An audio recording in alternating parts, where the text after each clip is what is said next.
Welcome to Pillow Talk Dreams, where every night becomes a story and every story leads you to peace. If you love calm voices, gentle journeys, and stories that help you drift into dreams, then don't forget to subscribe and let your nights be a little softer. Now close your eyes and let the story begin.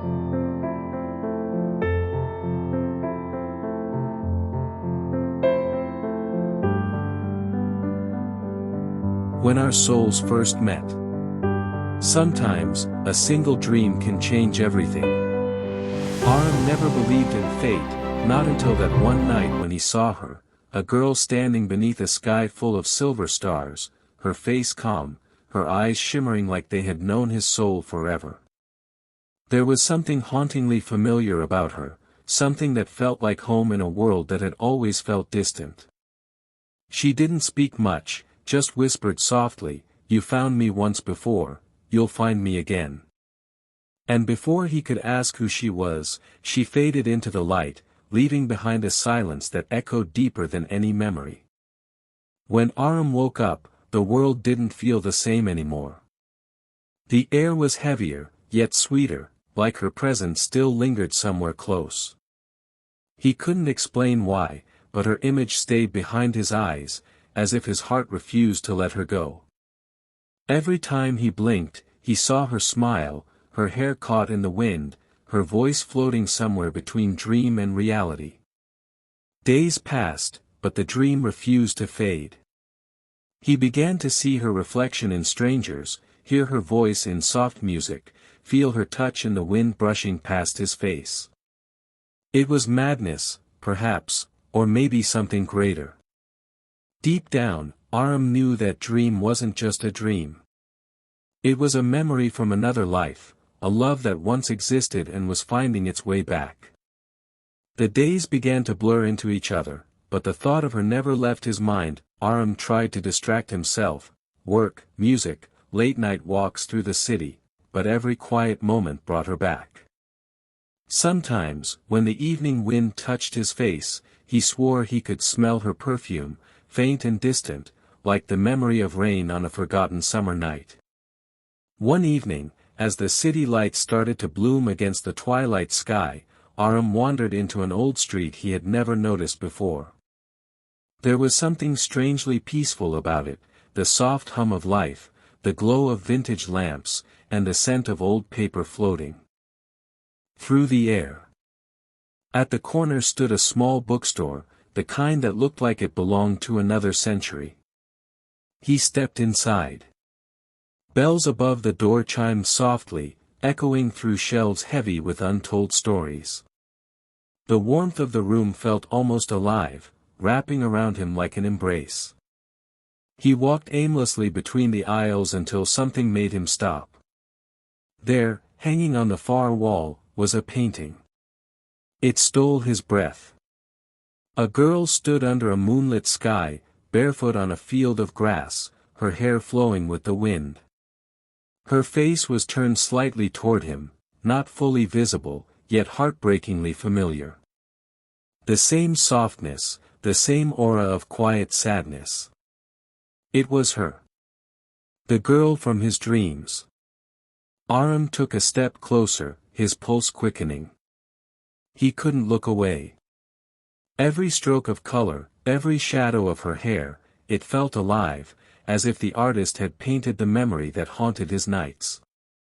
An elderly shopkeeper noticed his stillness and smiled gently. "Ah," he said, "you found her." Arham turned. "Who painted this?" "She did," the man replied. "A young woman named Haya. Said she dreamt of this scene for years. Couldn't sleep until she painted it." Arham's throat tightened. "Dreamt of it," he whispered. The man nodded. Said the dream felt real, like she'd met the person in it before. For a moment, Arham couldn't speak. He just stared at the painting, heart trembling with something he couldn't name. Then, as he looked closer, he noticed something written in tiny letters at the bottom corner of the canvas. When our souls first met. The same words that echoed in his dream. That night, Arham couldn't sleep. The image of the painting burned in his mind, the words repeating like a song he couldn't forget. And somewhere between his thoughts and the darkness, he heard her voice again, soft, distant, and achingly familiar. "You're close now, don't stop looking." He opened his eyes, breathless. The room was empty, but the scent of jasmine lingered faintly in the air. For the first time, Arham didn't question what was real anymore. He only knew one thing: he had to find her. That night was longer than any before. Arham lay in bed, his eyes open, replaying every detail of that painting, her hair caught in the wind, her eyes half hidden beneath the moonlight. He whispered her name under his breath, "Haya," and something inside him shifted. It was as if his heart had been waiting years just to say it aloud. The next morning came wrapped in soft golden light. The city was waking up slowly, but Arham felt strangely alive, restless. He couldn't explain it, but something in his chest kept whispering, "Go back." He returned to the old bookstore. The air smelled the same, aged paper and quiet dust, with sunlight slipping gently through the windows. The painting was still there, waiting for him, glowing softly as if aware of his presence. But this time, there was someone standing in front of it. A girl. She wore a pale blue dress, her hair falling freely down her back. She tilted her head slightly, studying the painting with quiet sadness. And when she turned, her eyes met his, and for that single, trembling second, the world fell silent. Arham froze. Those were the eyes from his dreams. Calm, deep, endless. Haya blinked, her lips parting slightly as if she, too, had seen something impossible. "You," she whispered. He took a step closer, his voice barely a breath. "Do I know you?" She hesitated, her fingers brushing the frame of her own painting. I've seen you before," she said quietly. "But not here. Not in this world." Arham's heart skipped. "In your dreams?" Haya's eyes widened. "Yes." For a moment, neither of them spoke. The air between them felt charged, like something ancient had finally found its way home. The silence wasn't empty, it was full of everything they couldn't say. Finally, Arham smiled faintly. "Then I guess this is where our dreams meet reality." Haya let out a soft laugh, the kind that sounded like music.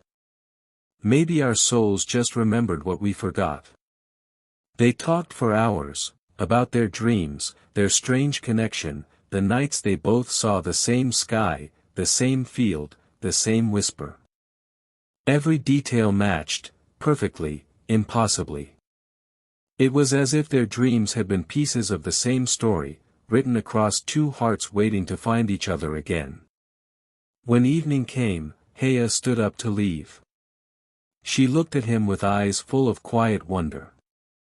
"Maybe," she said softly, "we were meant to find each other in this lifetime too." Arham wanted to stop her, to tell her that he didn't want this to end, but he couldn't. Something in her calmness told him this wasn't the end, just the beginning of a story that had started long before they were born. As she walked away, he noticed a small notebook she'd left on the table. On the cover, written in elegant gold ink, were the same words that had haunted him for weeks. "When our souls first met." That night, as he held the notebook close, Arham felt something stir inside him, not fear, not confusion, but peace. Because for the first time, he didn't feel alone in his dreams anymore. He knew, their souls had finally found each other again. The next few days unfolded like a dream that refused to end. Arham couldn't stop thinking about Haya, the sound of her voice, the way she smiled, the calm she carried like a secret only she understood. He found himself walking the same streets they had wandered together, stopping by the bookstore each evening, hoping she'd appear again. Sometimes, he could almost feel her presence beside him, faint but real, like the warmth of sunlight that lingers after the clouds have moved. And far away, Haya felt it too. She would be painting quietly in her small studio, yet every few hours, her brush would pause mid-stroke, and her heart would ache without reason. It wasn't sadness, it was longing. A gentle, familiar ache, like missing someone who wasn't really gone.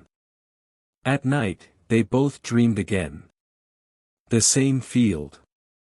The same stars. Only now, when Arham reached out, she was closer, just beyond the light. "We're almost there," she whispered. "Where?" he asked. "Where our story began." When he woke up, he felt a strange mix of comfort and confusion. There were questions without answers, but one truth kept echoing inside him: this connection wasn't random. It was something their souls had carried across lifetimes. One afternoon, he finally saw her again. Haya was sitting by the river, sketchbook in hand, her eyes lost in thought. The sunlight kissed her hair, turning it to threads of gold. Arham stood there for a moment, afraid to break the stillness. When she finally looked up and saw him, she smiled, the kind of smile that makes everything else fade away. "You came," she said softly. "I wasn't sure you'd want to see me," he replied. "I wasn't sure you'd find me," she whispered. They both laughed quietly, the kind of laugh that feels like a sigh of relief. They spent hours talking, not about ordinary things, but about dreams, memories, feelings they couldn't explain. Every story she told felt familiar to him. Every word he spoke made her eyes soften like she had heard it before. There were moments of silence too, not awkward, but full of unspoken truth. At one point, Haya closed her eyes and said, "Do you ever feel like time slows down around us?" Arham smiled faintly. "Maybe time remembers us too." They sat there until the sun sank behind the horizon, painting the sky in shades of gold and pink. The wind grew cooler, and as the first stars appeared, Haya looked at him and said, "I've always believed some people are written in our story long before we meet them. Maybe we're one of those stories." Arham didn't answer. He didn't need to. The way he looked at her said everything, that he had waited lifetime. Just to sit beside her under this same sky. That night, when Arham went to sleep, the dream returned, but this time, it was different. He saw the same field, but now, she was standing right in front of him. The moonlight touched her face, and her eyes glowed softly as she reached for his hand. "We've met here before," she said. "In another time, another life.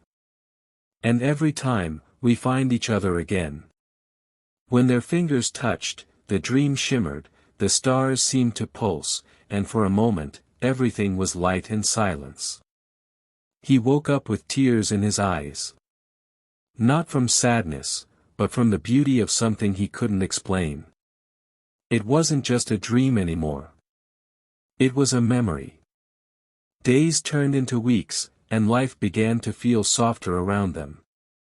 Arham and Haya met often, sometimes at the old bookstore, sometimes by the quiet riverbank where their laughter mixed with the sound of rippling water.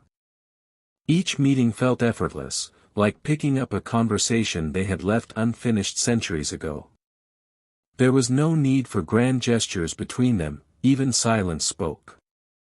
The way her eyes lingered on him, the calm in his voice when he said her name, everything carried a quiet familiarity that neither could explain. One evening, they decided to visit a nearby art gallery where Haya had a few of her paintings displayed. The walls were lined with her dreams, colors of love, loss, and memories that seemed older than she was. Arham walked through them slowly, mesmerized, until he stopped in front of one that felt almost alive. It was a painting of two people, standing hand in hand under a dusky sky, surrounded by golden leaves. Their faces were blurred, but their stance spoke of love, deep and eternal. "This one," he said softly, "it feels like us." Haya smiled faintly. "That's what scares me," she whispered. He turned to her. "Why?" "Because I painted it before I ever met you," she replied. Her voice trembled, not with fear, but with awe. "And when I finished it, I wrote something behind the canvas. I didn't know why then, but maybe I do now." She gently lifted the frame and turned it over. On the back, written in faded ink, were the words, "We promise to find each other again, no matter how long it takes."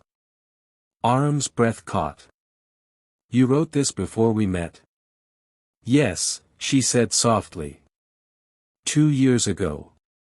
He looked at her, searching her face for reason, for logic, but there was none. Only the truth that pulsed quietly between them. "It's like our souls remembered before we did." Haya nodded, tears glimmering in her eyes. "Maybe love never really ends. Maybe it just changes form until it finds its way back." That night, they walked outside together. The air was cool, filled with the scent of night jasmine. Streetlights shimmered like fallen stars, and their shadows stretched side by side across the cobblestone path. "Do you ever think we've done this before?" Haya asked softly. "Walked under the same sky?" Arham smiled. "Yes. I think we've done this 1,000 times, in places we've forgotten, in lives we can't remember." She looked at him for a long moment. "Then why does it still feel so new?" "Because," he whispered, "love always feels new, even when it's centuries old." Later, when Arham fell asleep, the dream came again, brighter, clearer than ever. He saw flashes of another world, an old village, a stone bridge, the sound of laughter by a river. He saw himself, not as he was now, but as someone else. Younger, simpler, dressed in white. And beside him, Haya, her face the same, her smile unchanged. They were standing under a tree heavy with blossoms, their fingers intertwined. "Promise me," she said in the dream, her voice trembling. "No matter what happens, we'll find each other again." "I promise," he whispered. Then lightning flashed, the dream shattered, and Arham woke up with tears on his face. It wasn't imagination anymore. It was memory. The next day, when he met Haya again, he told her everything. The dreams, the flashbacks, the promise. She listened quietly, her eyes full of unspoken truth. "I saw the same dream last night," she whispered. "The same bridge. The same words." They sat there in silence, hearts trembling, hands intertwined, two souls remembering what time had tried to erase. And in that moment, neither of them needed proof. They just knew, their love was older than life itself. The next few weeks passed in a blur of tenderness and quiet awe. Arham and Haya were inseparable, morning coffees turned into long walks, and long walks into hours of shared silence where words were no longer needed. Yet, behind the peace they felt, something deeper began to stir, a quiet pull toward the past neither could ignore. Haya started seeing flashes, small, uninvited fragments that came when she least expected. A cobblestone street covered in red petals. A melody played on a wooden flute. A letter sealed with wax. She'd blink, and the images would vanish. But the ache they left behind would stay. One afternoon, while they sat by the riverbank, the same place where they had first met, Haya finally spoke about it. "Do you ever feel like something is unfinished between us?" she asked softly, eyes fixed on the water. Arham's fingers tightened around hers. "Every day," he admitted. "Like there's something we need to remember before we can move forward." They both looked at the river, the gentle current reflecting the orange glow of sunset. It was calm, beautiful, yet full of secrets beneath the surface. That night, unable to sleep, Haya found herself wandering through her old journals. She had always written dreams, sketches, and random thoughts, the fragments of her soul she couldn't say aloud. As she flipped through one from years ago, a page caught her eye. It was dated 3 years before she met Arham. On that page, she had drawn a man standing beside a river, his face partly turned away. Below it, she had written one line. "I saw him again, the man from my dream. He was waiting for me by the water." Haya's hands trembled. She traced the lines of the drawing, the curve of his jaw, the shape of his eyes. It was Arham. She didn't know how or why, but the truth was there, inked long before their meeting. The next morning, she showed him the page. Arham looked at it quietly, then met her gaze.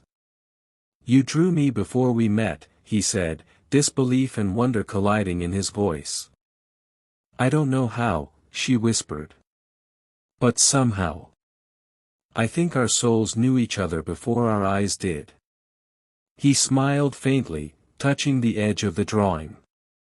"Maybe that's why I've always felt like I've been looking for you." Later that evening, they visited an old Sufi shrine outside the city. It was peaceful, candles flickering, air thick with the scent of roses and sandalwood.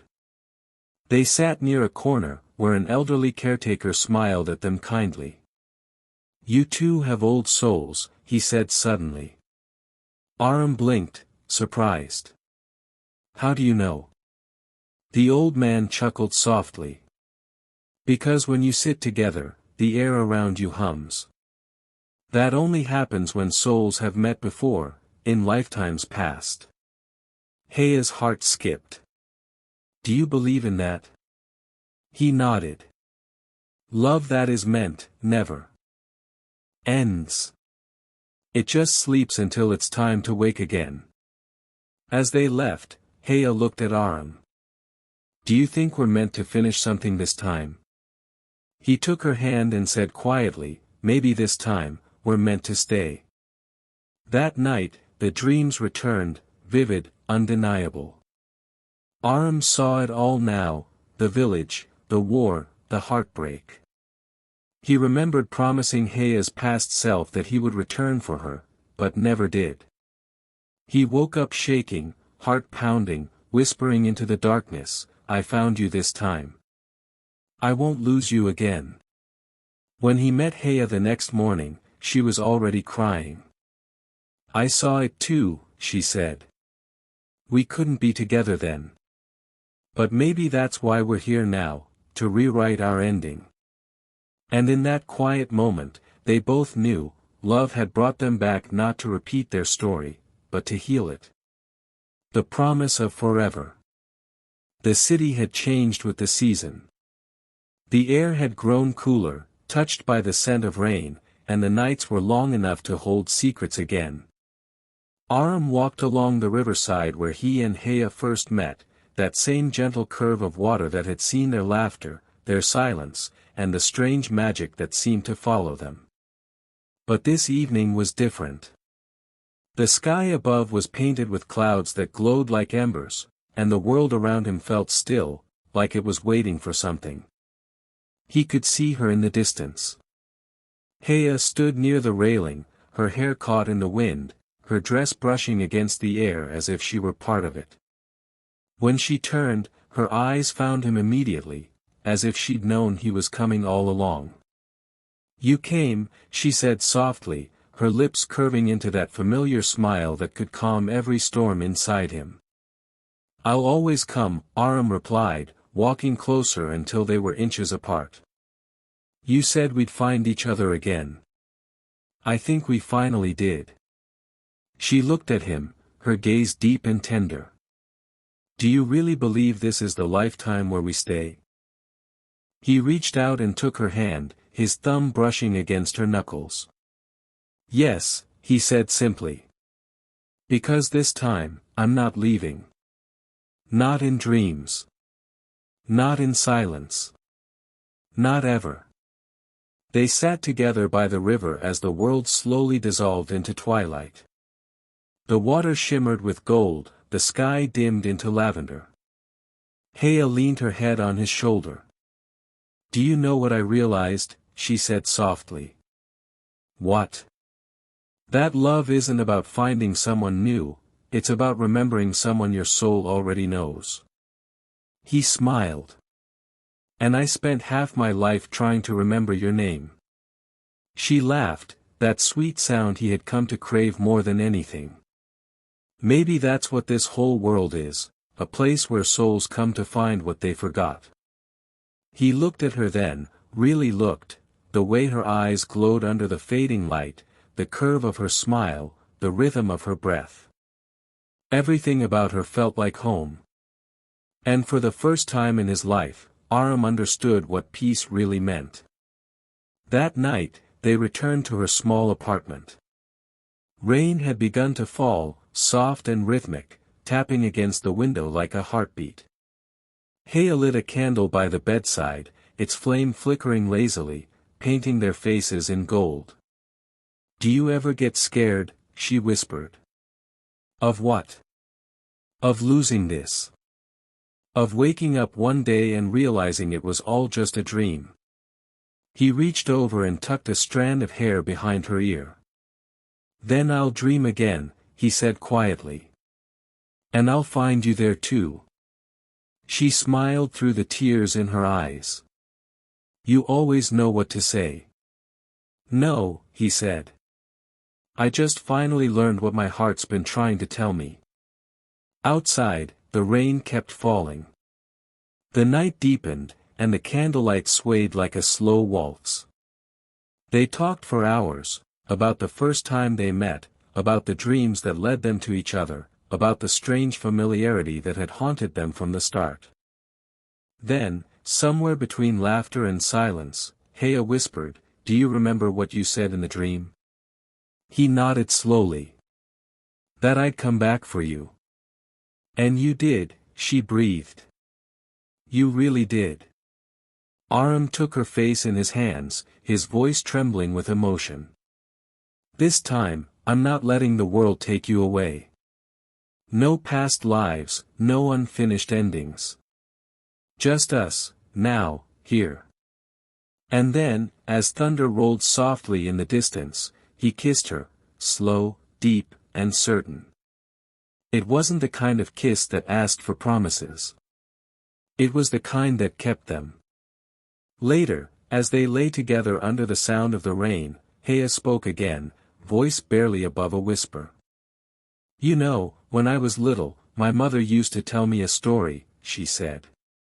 About two stars who fell from the sky.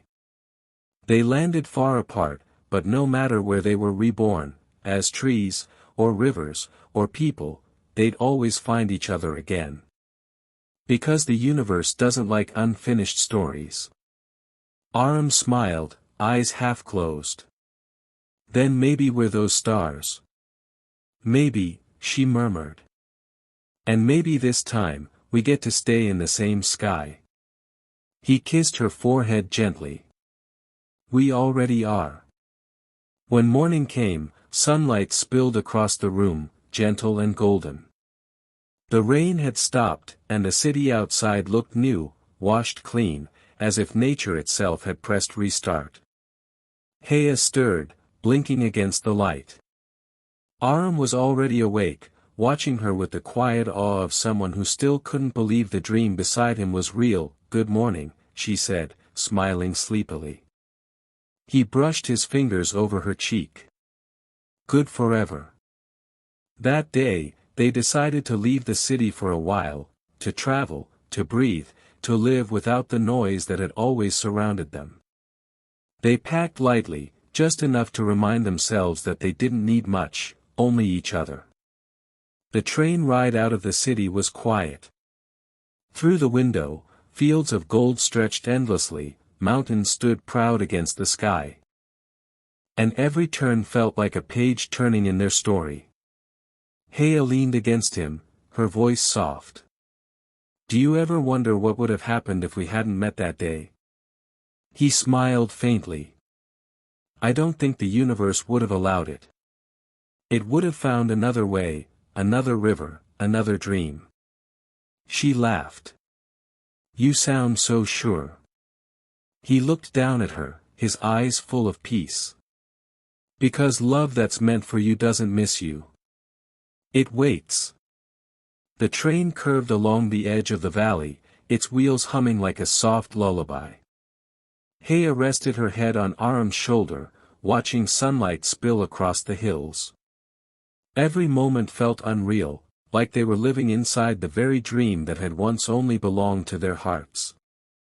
They had left behind the noise of the city, the weight of old memories, the quiet ache of unfinished things. Ahead of them stretched something simple, unspoken, and endlessly beautiful, a life that belonged to them. But love, true love, always meets one final test before it settles. They reached a small town at the edge of the mountains, a quiet place filled with cobblestone streets, wildflowers, and old wooden cottages. The locals greeted them with kind smiles, and the air smelled of pine and rain. They rented a small cabin near a lake. Every morning, mist hung low over the water, and every evening, the sunset turned the sky into 1,000 shades of gold. It was everything they had ever dreamed of: peace, love, and belonging. Days passed easily, Arham writing by the window, Haya painting by the light of dawn. Their conversations were soft and unhurried. Even silence between them felt like music. One afternoon, while unpacking some old books, Haya found a letter tucked between the pages of a worn journal. The paper was fragile, yellowed by time. The words on it were faint but still readable. It began simply. "My beloved. If we are ever reborn, and you find this letter, know that I kept my promise. I waited. But life took me before I could see your face again. I will find you in another life. I will know you by your eyes, the ones that carry both sunlight and sorrow. Yours, always." At the bottom, the letter was signed with a name that sent shivers through her, Arham. Her breath caught. She turned to him, her eyes wide and trembling. "Where did this come from?" He frowned, taking the letter in his hands. His heart skipped as he saw his own name written in the same looping script he used today. "I don't understand," he said softly. This is my handwriting." "But it can't be," Haya whispered. "This letter is decades old." They both sat in silence, the room filled with the hum of the wind through the trees. It was as if time had folded upon itself, bringing their past lives to meet the present. Haya's voice shook. "Arham, this is proof, isn't it? That we really did love before." He nodded slowly, emotion thick in his throat. "And maybe this letter was meant to find you, to remind us that love always returns." She leaned into him, her tears soaking his shirt. "You waited for me then, and now we finally made it." He held her close, whispering against her hair. "This time, nothing can take you away. But fate, even when kind, always tests the strength of a promise." That night, Haya fell ill. It began with a light fever, then a wave of exhaustion she couldn't shake. Arham stayed by her side, holding her hand, refusing to leave even for a moment. The cabin filled with the sound of rain again, as if the heavens were echoing his worry. "Hey," she whispered weakly, trying to smile. "Don't look at me like that. I'm not going anywhere." He kissed her hand. "You promised," he said softly.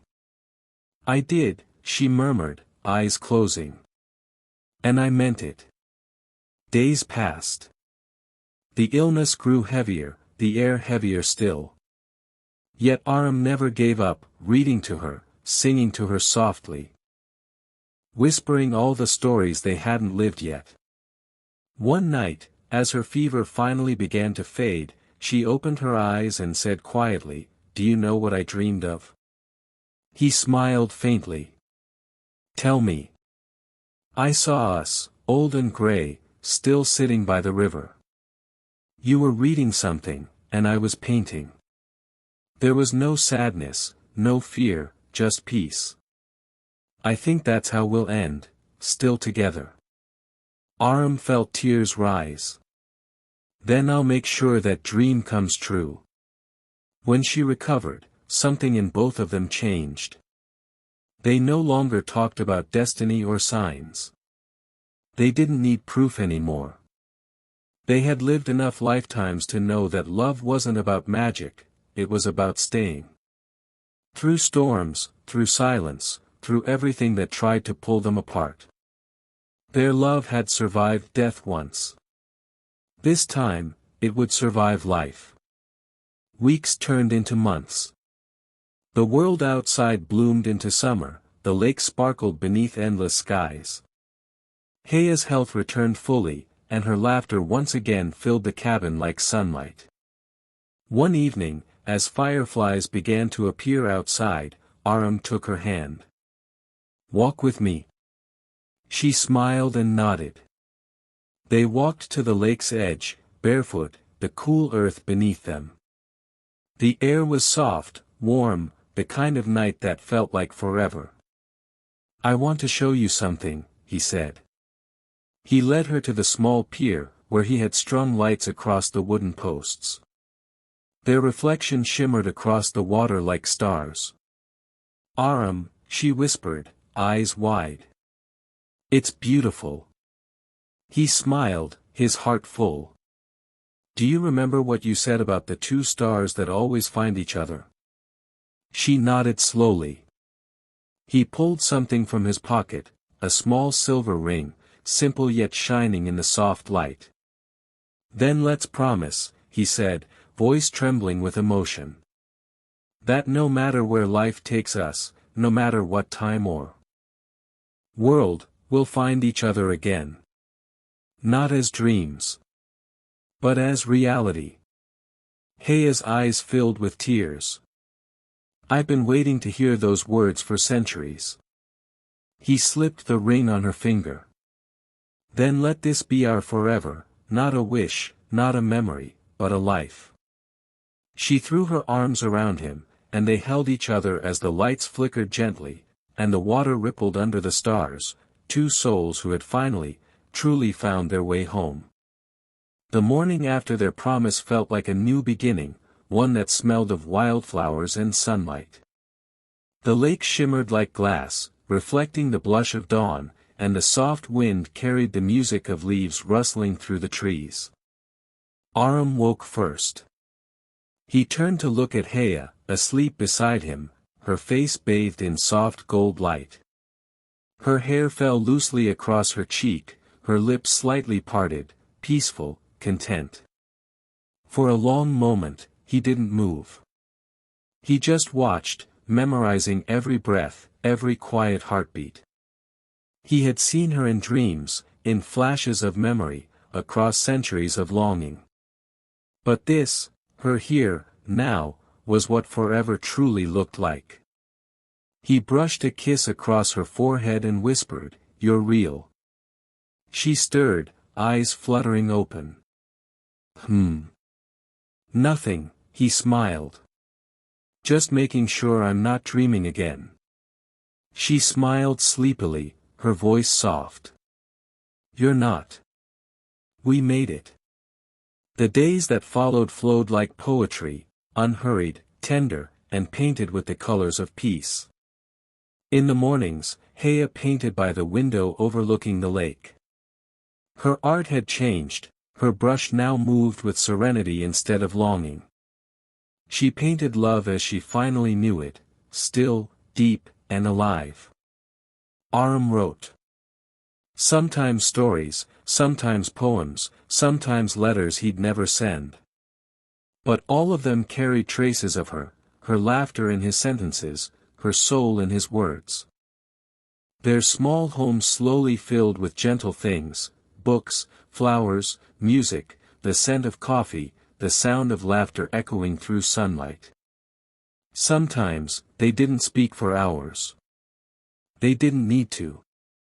Love didn't demand noise. It simply existed, quietly and completely. One evening, they sat outside, wrapped in a blanket, watching the sunset. The sky blazed in pink and gold, and the world glowed like an old photograph. Haya rested her head against his shoulder. Do you ever think about what we would have been if we hadn't found each other? He smiled. Lost. She laughed softly. That's one word for it. He looked out at the fading light. But maybe that's the beauty of it. Every moment we spent searching, it led us here. She looked up at him, eyes glimmering with emotion. You make everything sound like a poem. That's because you turned my life into one, he replied. Months passed, and with each season, their love grew deeper, quieter, not the kind that burns fast, but the kind that glows gently, forever. Winter brought snow, blanketing the world outside their cabin in white. They built fires, read books, cooked simple meals. Haya often caught Arham watching her while she painted by the firelight. What? She'd ask, smiling. He'd shrug. Just trying to understand how I got this lucky. She'd shake her head, blush, and keep painting, though her heart always skipped the same way it did the first time she saw him. In spring, the valley came alive again. Blossoms filled the air with perfume, and birds sang in the mornings. They began to explore the mountains, small hikes that turned into hours of adventure. One day, while resting under an ancient oak tree, Haya said quietly, "Do you ever wonder how long forever really is?" Arham looked at her, thoughtful. "I think forever isn't about time," he said. "It's about moments that never fade, like this one." She smiled, eyes misty. "Then I hope we have 1,000,000 of these moments." He took her hand. "We will. Even when time forgets us, love won't." As the years unfolded, their story became the kind of love that villagers whispered about. The quiet couple by the lake. The woman who painted souls. The man who wrote letters to the moon. Sometimes people would visit, travelers, artists, dreamers, drawn to the peaceful magic of their home. Arham and Haya always welcomed them with warmth, tea, and stories. But when the guests left, they always returned to their own small world, their laughter, their silence, their love. One autumn evening, golden leaves falling around them, Haya stood on the porch, looking out at the lake. She turned to Arham and said softly, "Do you ever feel like we've lived everything we were meant to?" He walked up behind her, wrapping his arms around her waist. "Maybe not everything," he said. "But enough to last beyond this life." She leaned into him, eyes glistening. "Then promise me something. Anything. When you write our story, don't make it about finding each other again. Make it about staying." He smiled, resting his chin on her shoulder. "I already have. Every word I've ever written, it's been about staying." That night, they danced in the living room, barefoot, to an old record that crackled softly. The light from the fireplace flickered across their faces, and the room felt alive with love. Haya's eyes shone as she whispered, "You once said love that's meant doesn't miss you, it waits." He nodded, smiling. And you came. She kissed him gently. So did you. They moved slowly, swaying to the rhythm of something eternal, the sound of hearts that had searched too long and finally found rest. Time passed gently, as it always does when life is filled with peace. There were days of laughter, days of quiet, and days of reflection, but never a day without love. The lake became their memory book. Each sunset a page. Each season a chapter. Each heartbeat a promise. And as the world around them continued to turn, Arham and Haya lived what they had been denied in so many lifetimes, an ordinary, extraordinary love that stayed. The sun sank low behind the mountains, painting the sky in strokes of amber and rose. The air carried the smell of rain-soaked earth, that fresh scent that always reminded Ayan of beginnings. He stood by the old wooden bridge, the place where destiny had first whispered her name. The same place where dreams had once felt too fragile to hold. But tonight, the bridge wasn't a symbol of distance anymore. It was the meeting point of two souls who had finally learned how to find each other, not in dreams, but in life itself. He turned as he heard soft footsteps approaching. Maya's laughter floated through the air before he even saw her. She was barefoot, her long white dress brushing against the grass, her hair loose and glowing in the golden hour light. Her eyes, those same eyes that had haunted his dreams, held no sadness anymore. Only peace. Still standing in the same place, she teased softly. Maybe, he smiled. But this time, I'm not waiting. I'm remembering how far we've come. Maya stopped in front of him, her eyes reflecting the sunset. It feels unreal sometimes, doesn't it? Ayan nodded. You were the dream I never wanted to wake up from. And now you're real. She took his hand, fingers fitting perfectly, as if the world had been created just for this one touch. Dreams are just another way of meeting, before the world is ready for us. They walked along the riverbank, the world around them quiet except for the whisper of wind through the trees. The night began to fall slowly, wrapping the sky in shades of indigo. Fireflies appeared, tiny stars between them, and for a moment it felt as if the universe had leaned in just to watch. Maya looked up at the stars. Do you think souls really choose each other before they're born? I don't think, Ayan said. I know. Because when I met you, it didn't feel like something new. It felt like remembering something ancient. She smiled, that smile that used to make time stop. Then promise me one thing, she whispered. Anything. If there's another life after this, don't wait for dreams. Just find me. He laughed softly, but there was a tear in his eye. No matter how many worlds, I'll find you, even if it takes 1,000 sunsets. They reached a small cabin by the water, their home. Inside, soft lights glowed, warm against the night. The faint sound of an old song played from the gramophone, their song. He pulled her into his arms, holding her close as the melody wrapped around them. The storm that once raged inside Ayan was gone. The ghosts of doubt and distance were gone too. All that was left was the quiet certainty of love, the kind that doesn't shout or demand, only exists, endlessly. Maya looked up at him. Do you ever wonder how something so impossible became ours? He smiled. Maybe the universe owed us one happy ending. Outside, the rain began to fall again, gentle, rhythmic, like a lullaby. They sat together by the window, hands intertwined, watching droplets trace lines down the glass. I used to chase dreams, Ayan whispered. Now I live inside one. Maya rested her head on his shoulder. Then let's never wake up. And in that quiet moment, with the rain, the fire, the fading music, they finally understood what forever really meant.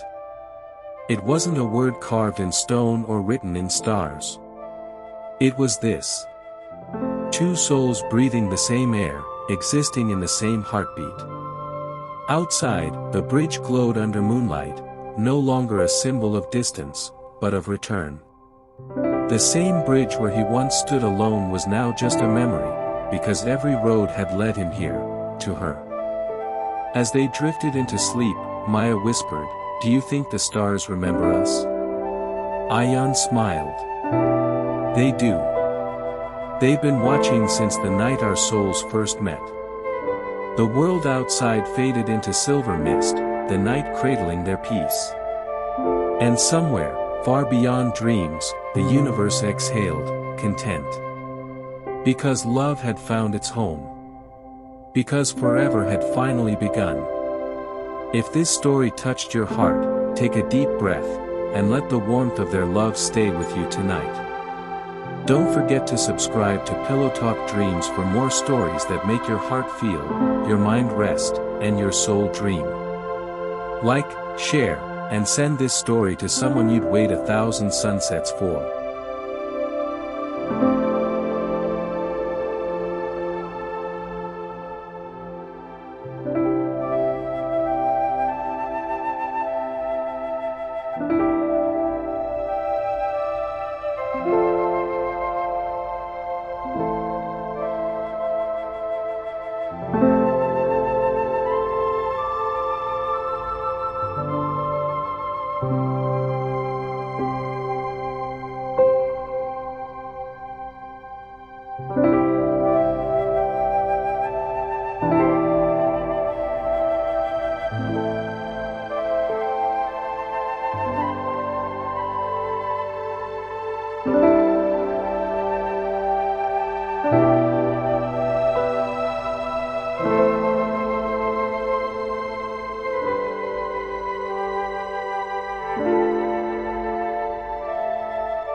you.